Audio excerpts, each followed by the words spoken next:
అందుకోసం అయ్యా మీ పార్టీకి దండం మీకు దండం అని ఒక లవ్ లెటర్ ఇచ్చి వెళ్తున్నాం. జై శ్రీరామ్. నమస్కారం.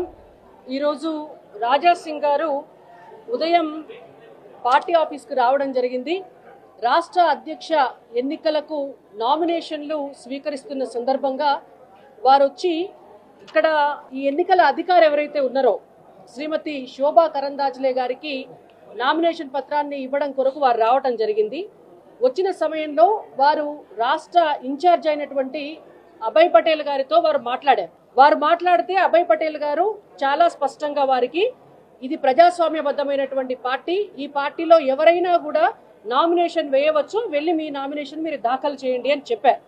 చెప్పిన తర్వాత వారు నామినేషన్ పత్రాన్ని తీసుకున్నారు. తీసుకొని శోభా కరందాజ్లే గారి దగ్గరికి వెళ్లి వారి ఫామ్ ని సమర్పించారు. సమర్పించే క్రమంలో ఏ నామినేషన్ పత్రమైనా కూడా ఎన్నికల నిబంధన ప్రకారం 10 మంది రాష్ట్ర కౌన్సిల్ సభ్యుల మద్దతుతోటి వారి సంతకాలతోటి నామినేషన్ పత్రం ఇస్తే మాత్రమే ఆ నామినేషన్ పత్రం అనేటువంటిది చెల్లుబాటు అవుతుంది. అయితే శోభా కరందాజ్లే గారు చాలా స్పష్టంగా చెప్పినారు, 10 మంది సభ్యులు లేని పక్షంలో మీ నామినేషన్ పత్రం చెల్లుబాటు కాదు, మీరు 10 మంది సభ్యులతోటి సంతకాలు చేయించి నామినేషన్ ని ఫైల్ చేయండి అని చెప్పారు.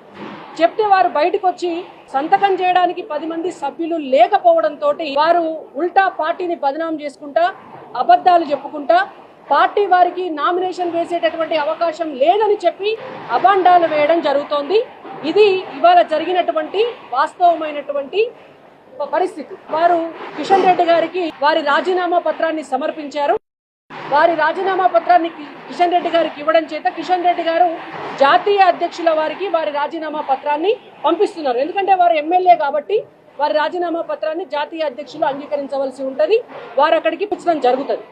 ఒకవేళ నిజంగానే రాజా సింగ్ గారికి రాజీనామా చేయాలి వారి ఎమ్మెల్యే పదవికి అని ఉంటే వారు డైరెక్ట్ గా వారి రాజీనామా పత్రాన్ని స్పీకర్ కి సమర్పించుకోవచ్చు. వారి క్రమశిక్షణ రాహిత్యం అనేటువంటిది పరాకాష్ఠకు చేరిందనేది భారతీయ జనతా పార్టీ రాష్ట్ర పార్టీ అభిప్రాయం. గతంలో కూడా అనేక సార్లు వారు క్రమశిక్షణతో ఉండకపోవడం వల్ల వారు సస్పెండ్ అవ్వడం జరిగింది. అయినా పార్టీ మళ్లీ వారికి అనేక అవకాశాలు ఇవ్వటం జరిగింది. కానీ ఈసారి వారే స్వయంగా రాజీనామా చేసి వెళ్లారు. ఇవి ఇవాళ జరిగినటువంటి వాస్తవం.